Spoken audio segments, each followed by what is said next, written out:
হাসিনা বাইচে আছে কিনা আমরা জানি না, তার আজকে ভিডিও কলে আসা উচিত। কারণ গত 15 বছরে এমন অনেক রেসপন্স আছে যেটা একজন ইউনিয়ন পরিষদের মেম্বার দেওয়া উচিত, যেই কথাও খাটে না, সেটাও হাসিনা বলছে। আর এখন এত কিছু হইতেছে, তার লোকরে মিটিয়ে তার বাপের বিল্ডিং ভাইগা ওইখানে আওয়ামী লীগের অফিসে পোলাপান শীষ করে, তাও সে কিছু বলে না। এটা এত ভালো তো ভালো না, এর মানে সে বাইচে আছে কিনা এটা প্রমাণ করার জন্য তার ভিডিও গুলো আসা উচিত। আমরা আপনাদের মধ্যে অনুরোধ জানাই।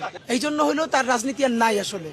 তো এই জন্য বাকি যারা ছোট আওয়ামী লীগ আছে এরা এখন হাত পা ধুইয়া তবা কইরা বিচারের মুখোমুখি হইয়া তারপরে তারা ছেলে নতুন রাজনীতি করতে পারে। কিন্তু আওয়ামী লীগ গন কেস, এটার আজকে প্রমাণ সন্ধ্যা পর্যন্ত হবে। তারা 1100 কোটি টাকা বাজেট করে এরপরেও যদি তারা প্রকাশ্য দিবে, লোক আপনি ভাবেন এত কিছুর পরে বিএনপি জামাত প্রকাশ্যে মিছিল দিছে না? তো এইখানে একটা প্রকাশ্য মিছিল আসতে বলেন না আওয়ামী লীগ, এখানে না। আপনার মাধ্যমে বলতে চাই, তারা সারা ঢাকার যে কোনো জায়গায় প্রকাশ্যে মিছিল করবে। তারা যখন অন্যের উপরে হামলা করছে, সামনে পুলিশ, পিছনে পুলিশ, নিজেদের হেলমেট, সাথে অস্ত্র, আমাদের সাথে লাঠি ছাড়া কিছু নাই। পুলিশ তো প্রশ্নই নেই আমাদের সাথে যাবে। আমরা জনতা তাদেরকে প্রতিরোধ করতে চাই, তারা সৎসাহস নিয়ে পারলে দাঁড়ায়। যদি পারে তাহলে তাদের রাজনীতি থাকবে, না থাকলে মুসলিম লীগের যে পরিণতি হয়েছে, তাও তো এখনো মুসলিম লীগ বলার কেউ আছে, এখানে কেউ নেই।